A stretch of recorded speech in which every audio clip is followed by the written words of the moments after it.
आप सभी को मेरा नमस्कार है। आप सभी का हमारे चैनल लाइफ सक्सेस एकेडमी 1 पर बहुत बहुत स्वागत है।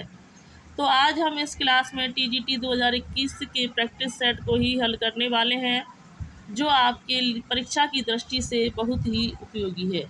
अगर आपको ये क्लास पसंद आए तो इसे ज़्यादा से ज़्यादा लाइक शेयर सब्सक्राइब करें और एक कमेंट ज़रूर किया करें। तो आज के नए मोटिवेशन के साथ इस क्लास को शुरू करते हैं कि जब आपको कोई गलत बोलकर तोड़ना चाहे तो उससे बोलना कि हम गलत नहीं, भीड़ से अलग हैं।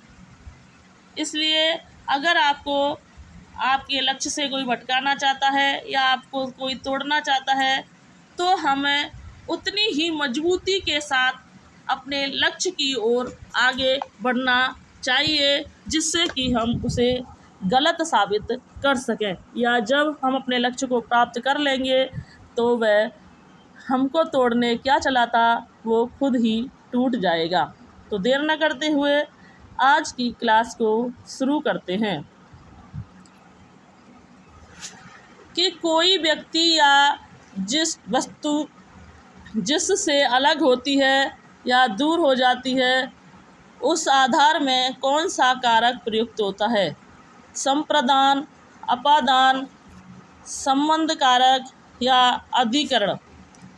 तो जब कोई वस्तु किसी से अलग होती है तो वहाँ जो कारक प्रयोग किया जाता है वहाँ अपादान कारक जो है प्रयोग किया जाता है। तो किसी वस्तु के अलग होने के संबंध में अपादान कारक का प्रयोग किया जाता है। और जब किसी को कुछ वस्तु कोई देनी हो, देने के संबंध में जो है संप्रदान कारक माना जाता है। संबंध कारक जहाँ संबंध का की रे रा री रे का प्रयोग किया जाता है वहाँ संप्रदान संबंध कारक माना जाता है। अधिकरण कारक जो है मैं पर, जहाँ पर मैं पर का प्रयोग किया जाए वहाँ पर अधिकरण को कारक माना जाता है। और इस क्लास में जो है हम 30 प्रश्नों की प्रैक्टिस होती है, तो और 30 प्रश्नों को ही इस क्लास में हम हल करवाने वाले हैं। तो तुम्हें सौंपता हूँ किसकी काव्य रचना है? नागार्जुन की, शमशेर की, केदारनाथ अग्रवाल की या त्रिलोचन की? तो तुम्हें सौंपता हूँ यह काव्य रचना जो है वो त्रिलोचन की मानी जाती है। नागार्जुन जो है वो 1911 में इनका जन्म हुआ और यह जो है प्रगतिवादी कवि माने जाते हैं। इनका वास्तविक नाम जो है वैद्यनाथ मिश्र माना जाता है। बौद्ध धर्म ग्रहण करने के बाद इनका नाम जो है नागार्जुन हो गया था। शमशेर बहादुर को जो है दोआब का कवि, कवियों का कवि आदि जो है उपनामों से जाना जाता है। अगली रचना देखते हैं कि हिंदी के विकास के संबंध में निम्नलिखित में से कौन सा कथन असत्य माना गया है? तो हिंदी का विकास संयोगात्मक भाषा के रूप में हुआ था। यह हिंदी का विकास लगभग 1000 ईस्वी से माना जाता है। हिंदी अपभ्रंश के बाद की भाषा है। हिंदी एक वियोगात्मक भाषा है। तो हिंदी का जो विकास है वो हिंदी का विकास संयोगात्मक भाषा के रूप में हुआ था, यह कथन गलत माना जाता है। जबकि हिंदी का विकास 1000 ईस्वी के आसपास माना जाता है। इसका विकास अपभ्रंश के बाद होता है और हिंदी जो है एक वियोगात्मक भाषा मानी जाती है। तो आपको ऑप्शन नहीं दिख रहा हो तो हम चौथा ऑप्शन दिखाते हैं कि हिंदी जो है एक वियोगात्मक भाषा मानी जाती है। हिंदी अपभ्रंश के बाद की भाषा है और हिंदी का विकास 1000 ईस्वी के आसपास माना जाता है।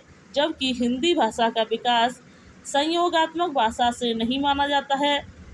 संयोगात्मक भाषा से जो विकास माना जाता है वह संस्कृत का माना जाता है, इसलिए यह कथन जो है वो गलत माना जाता है।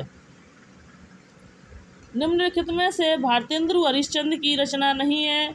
आषाढ़ मातम्य, अपवर्ग पंचक, भक्ति सर्वस्व या हिंदी भाषा। तो निम्नलिखित में से जो भारतेंदु हरिश्चंद्र की रचना नहीं मानी जाती है, तो आषाढ़ मातम्य जो है वो भारतेंदु हरिश्चंद्र की रचना नहीं मानी जाती है, बल्कि अपवर्ग पंचक, भक्ति सर्वस्व और हिंदी भाषा जो है वो भारतेंदु हरिश्चंद्र की रचना मानी जाती है। अगला प्रश्न देखते हैं कि न धर्मवृदेषु वै समीक्षते, यह सूक्ति जो है किस कवि की मानी जाती है? कालिदास की, भारवी की, माघ की या श्रीहर्ष की? तो न धर्मवृदेषु समीक्षते यह सूक्ति जो है वो कालिदास की सूक्ति मानी जाती है। कालिदास की जो है 7 प्रमाणिक रचनाएं मानी जाती हैं। 2 महाकाव्य हैं, कुमार वंशम, कुमार संभव और रघुवंशम जो है इनके 2 महाकाव्य हैं। मेघदूत और गीति काव्य जो है मेघदूत और ऋतु संहारम इनके 2 खंड काव्य माने जाते हैं। और 3 इनके नाटक हैं, अभिज्ञान शाकुंतलम, मालविका अग्निमित्रम और एक और है। इस तरह से इनकी 7 रचनाएं जो है वो प्रमाणिक रचनाएं मानी जाती हैं। कालिदास जो है वो उपमा के लिए प्रसिद्ध कवि माने जाते हैं।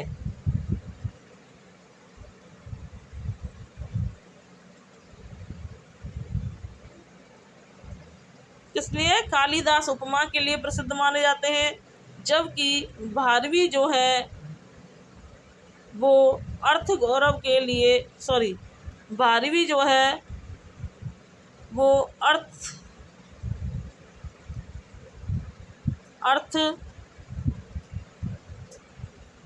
गौरव के लिए प्रसिद्ध माने जाते हैं, जबकि माघ में तीनों गुण पाए जाते हैं। तो भारवी क्रातार्जुनियम जो है वो भारवी की रचना मानी जाती है। शिशुपाल बदम जो है माघ की रचना मानी जाती है। रत्नावली जो है और नागानंद श्रीहर्ष की रचना मानी जाती है। अगला प्रश्न देखते हैं कि प्रेम कहानी में उठने वाले सामाजिक अवरोधों की पृष्ठभूमि पर लिखा गया उपन्यास कौन सा है? तो नीलू नीलमा नीलोफर, भीष्म साहनी, जुलूस फणेश्वर नाथ रेणु, खुदा सही सलामत है रविंद्र कालिया या मुझे चांद चाहिए सुरेंद्र वर्मा। तो प्रेम कहानी में उठने वाले सामाजिक अवरोधों की पृष्ठभूमि पर लिखा गया जो उपन्यास माना जाता है तो वह नीलू नीलमा नीलोफर जो है वो प्रेम कहानी में उठने वाले सामाजिक अवरोधों की पृष्ठभूमि पर लिखा गया उपन्यास माना जाता है। अगला प्रश्न देखते हैं कि टीकाकार मल्लिकानाथ ने कालिदास कृत कुमार संभव के कितने सर्गों पर संजीवनी लिखी है? तो 4, 6, 8 या 10। तो टीकाकार मल्लिकानाथ ने कालिदास कृत कुमार संभव के जो है 8 सर्गों पर संजीवनी लिखी है। अगला प्रश्न देखते हैं कि भाषा योग वशिष्ठ का रचनाकार जो है किसे माना जाता है? का रचना काल माना जाता है 1730 ईस्वी, 1741 ईस्वी, 1750 ईस्वी या 1761 ईस्वी। तो भाषा योग वशिष्ठ का जो रचना काल माना जाता है 1741 ईस्वी जो है भाषा योग वशिष्ठ का जो है रचना काल माना जाता है। अगला प्रश्न देखते हैं कि जिस समस्त पद में पूर्व पद या उत्तर पद की बजाय किसी अन्य पद की प्रधानता होती है उसको बहुब्रीहि समास कहते हैं, तत्पुरुष समास कहते हैं, अव्ययी भाव समास कहते हैं या द्वंद्व समास कहते हैं। तो जिन समस्त पद में पूर्व पद या उत्तर पद की बजाय किसी अन्य पद की प्रधानता होती है तो वहाँ बहुब्रीहि समास कहा जाता है। जैसे बीड़ा, बाड़ी। तत्पुरुष समास वहाँ होता है जिसका अंतिम पद प्रधान होता है, वहाँ तत्पुरुष समास माना जाता है या जिनके बीच कारकों का प्रयोग किया जाता है।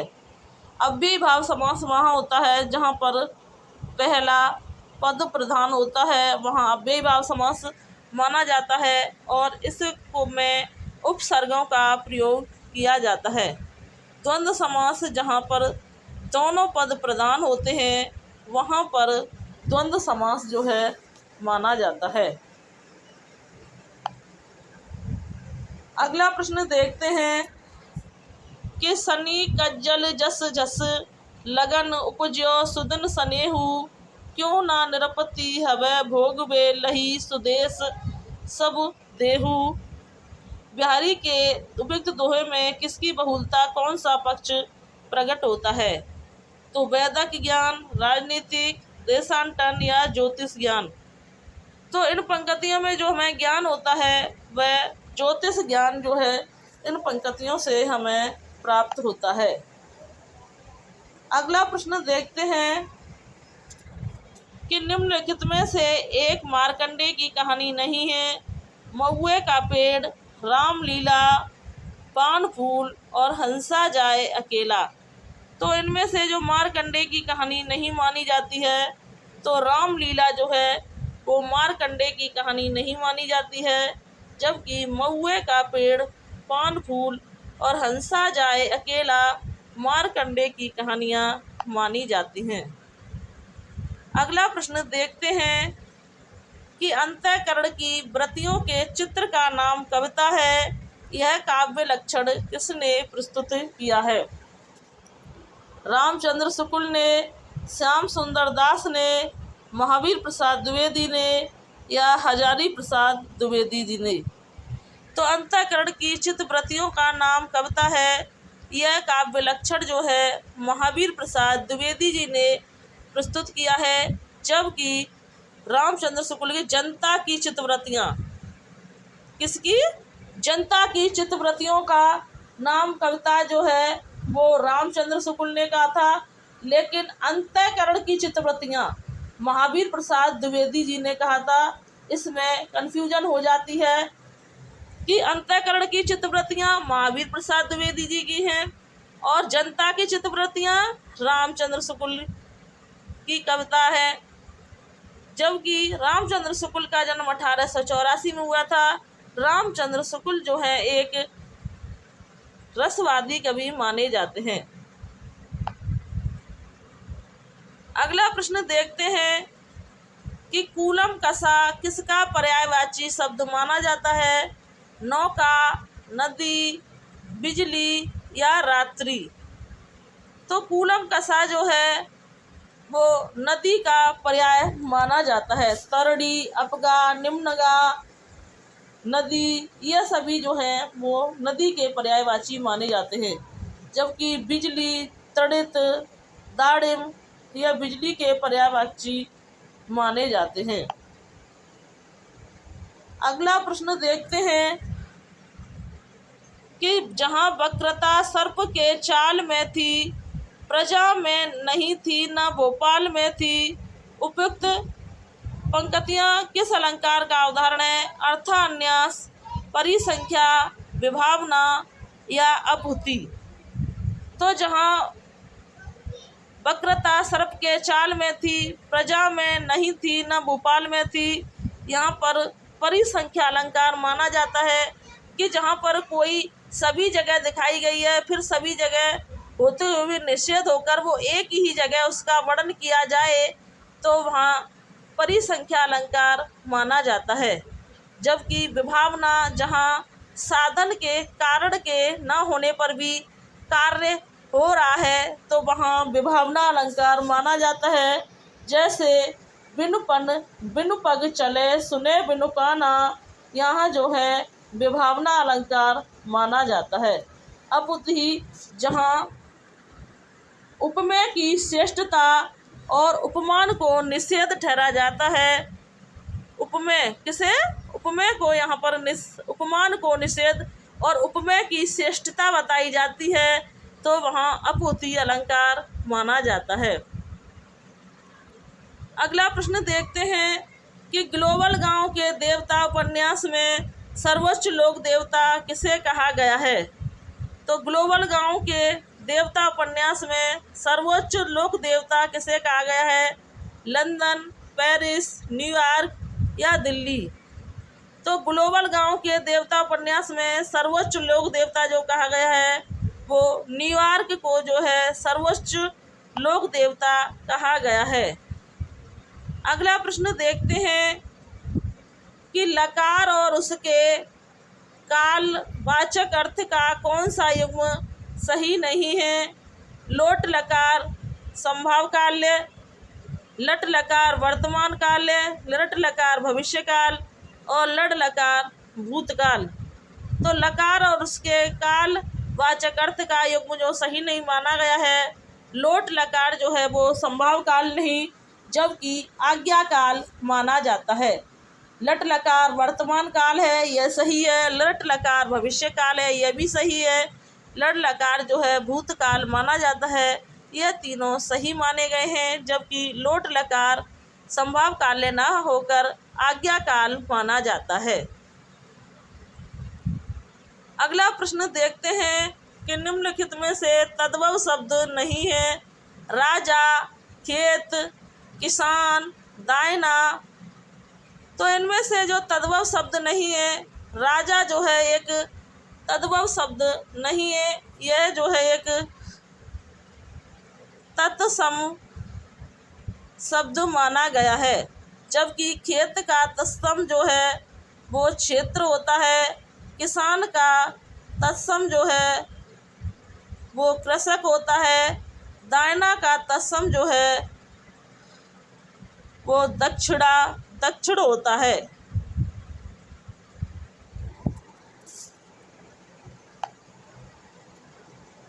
अगला प्रश्न देखते हैं कि प्रसंग गर्वत्व इनके गद्य की निजी विशेषता है। इनकी भाषा सरल और व्यंजनापूर्ण होती है, बीच बीच में हास्य और व्यंग्य भी है। यह कथन किसके प्रति है। तो बाबू श्याम सुंदर दास, चंद्रधर शर्मा गुलेरी, आचार्य रामचंद्र शुक्ल या अध्यापक पूर्ण सिंह। तो यह जो कथन कहा गया है यह अध्यापक पूर्ण सिंह के प्रति जो है यह कथन कहा गया है।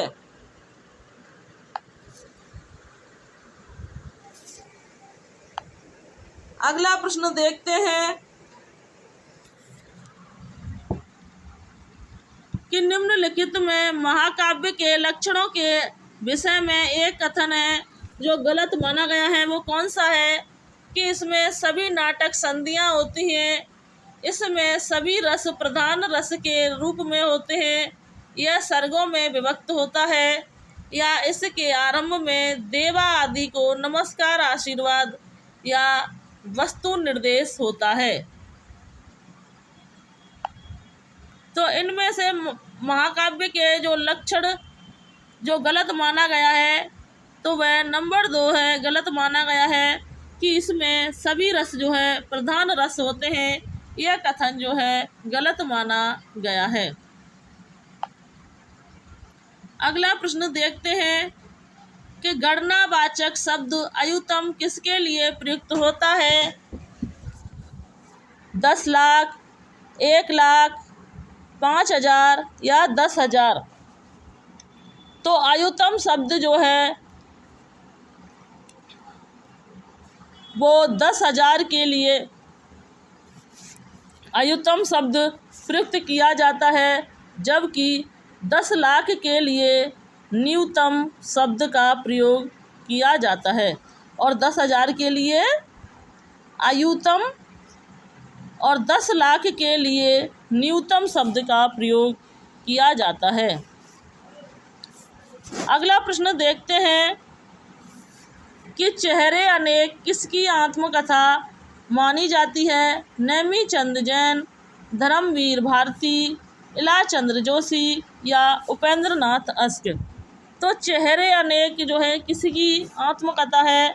तो चेहरे अनेक जो आत्मकथा मानी जाती है वो उपेंद्र नाथ अश्क की जो है अनेक चेहरे इनकी आत्मकथा मानी जाती है। अगला प्रश्न देखते हैं कि नमः शब्द के योग में कौन सी विभक्ति प्रयुक्त होती है? प्रथमा, द्वितीय, तृतीय या चतुर्थी। तो नमः शब्द के योग में जो है वो चतुर्थी विभक्ति प्रयुक्त की जाती है। नमः, स्वतः आदि शब्द में जो है वो चतुर्थी विभक्ति का प्रयोग किया जाता है। अगला प्रश्न देखते हैं कि निम्न में से कौन सा सुमेलित नहीं है? प्रभा खेतान अपने अपने चेहरे, नासरा शर्मा ठीकरे की मंगनी या सूर्य बाला अग्निपंखी, मृदुला गर्ग एक जमीन अपनी। तो उनमें से जो सुमेलित रचना नहीं मानी गई है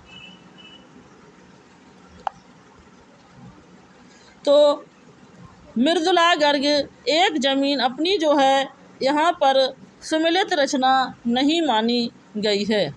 वह की अग्निपंखी सूर्यबाला की रचना है, ठीकरे की मंगनी नासरा शर्मा की रचना है, अपने अपने चेहरे जो हैं वो प्रभा खेतान की रचना मानी जाती है। अगला प्रश्न देखते हैं कि मर गया दीपनाथ नामक चर्चित कहानी के लेखक कौन है?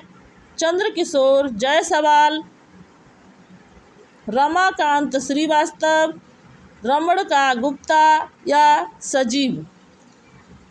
तो मर गया दीपनाथ जो कहानी मानी गई है तो वह जायसवाल, चंद्रकिशोर जायसवाल जो है मर गया दीपनाथ नामक चर्चित कहानी के जो हैं लेखक माने जाते हैं। अगला प्रश्न देखते हैं, विखंडनवाद का जनक किसे माना जाता है? रूसो, देरदा, सशूर या रिचर्ड को माना जाता है। तो विखंडनवाद का जो जनक माना जाता है जॉक दरेदा को जो है विखंडनवाद का जनक माना जाता है और उत्तर संरचनावाद जो है वो के प्रवर्तक सशूर को माना जाता है। तो विखंडनवाद का जनक किसे माना गया है? तो जॉक दरेदा को जो है विखंडनवाद का जनक माना गया है। अगला प्रश्न देखते हैं कि पद्मावत का बंगला अनुवाद किसने किया था? तो पद्मावत का जो बंगला में अनुवाद किया था मगन ठाकुर ने, आलो उजाला ने, नसरुद्दीन हुसैन ने या शुजाउद्दौला ने। तो पद्मावत का जो बंगला अनुवाद किया था वो आला उजाला ने जो है पद्मावत का बंगला अनुवाद किया था। अगला प्रश्न देखते हैं कि संस्कृत के किस कवि ने अपने लिए पद वाक्य प्रमाण विशेषण का प्रयोग किया है? कालिदास ने, भारवी ने, भवभूति ने या बाणभट्ट ने। तो संस्कृत के किस कवि ने अपने लिए जो है पद वाक्य प्रमाण विशेषण शब्द का प्रयोग किया था? तो भवभूति ने जो है अपने लिए पद वाक्य प्रमाण विशेषण का प्रयोग किया था। उत्तरा रामचरित जो है वो भवभूति की रचना मानी जाती है। कालिदास जो हैं वो उपमा के लिए प्रसिद्ध माने जाते हैं और भारवी जो हैं वो अर्थ गौरव के लिए प्रसिद्ध माने जाते हैं। अगला प्रश्न देखते हैं कि निम्नलिखित में से कृतियों को उनके प्रकाशन वर्ष के अनुसार आरोही क्रम की श्रेणी में लगाएं तो भारत भारती, साकेत, यशोधरा और जय भारत। भारत भारती जो है 1912 में रचित रचना है। साकेत थोड़ा सा इधर रखते हैं। भारत भारती जो है 1912 में मैथिली शरण गुप्त के द्वारा रचित है। इसे अंग्रेज सरकार के द्वारा जब्त भी कर लिया गया था और इसमें 12 सर्ग देखने को मिलते हैं। साकेत जो है यह 31 में रचित रचना है। यशोधरा 1932 में है। जय भारत 1957 में रचित रचना मानी जाती है। अगला प्रश्न देखते हैं कि कालिदास ने अभिज्ञान शाकुंतलम में कितने प्रकार के छंदों का प्रयोग किया है। तो कालिदास ने अभिज्ञान शाकुंतलम में जो है वो 24 छंदों का प्रयोग किया है। अभिज्ञान शाकुंतलम जो है कालिदास का विश्व प्रसिद्ध नाटक माना जाता है और इसे 7 भागों में विभाजित किया गया है और इसमें शकुंतला और दुष्यंत की प्रेम कथा का वर्णन किया गया है। इसमें 24 प्रकार के छंदों का प्रयोग किया गया है। अगला और आज का अंतिम प्रश्न देखते हैं कि शुद्ध कला के पार की कहते हैं उस पार की पंक्तियों के रचयिता कौन है। रामधारी सिंह दिनकर, नागार्जुन, रामविलास शर्मा या मुक्तिबोध।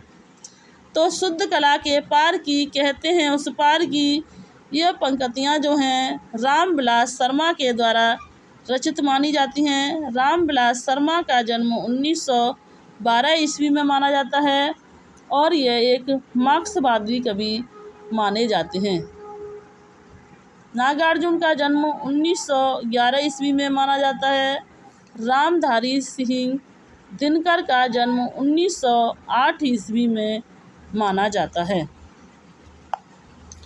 तो आज की क्लास को हम यहीं समाप्त करते हैं और आपको एक प्रश्न देते हैं कि नागार्जुन का वास्तविक नाम क्या था। इसका उत्तर जो है हमें कमेंट बॉक्स में ज़रूर कमेंट करें।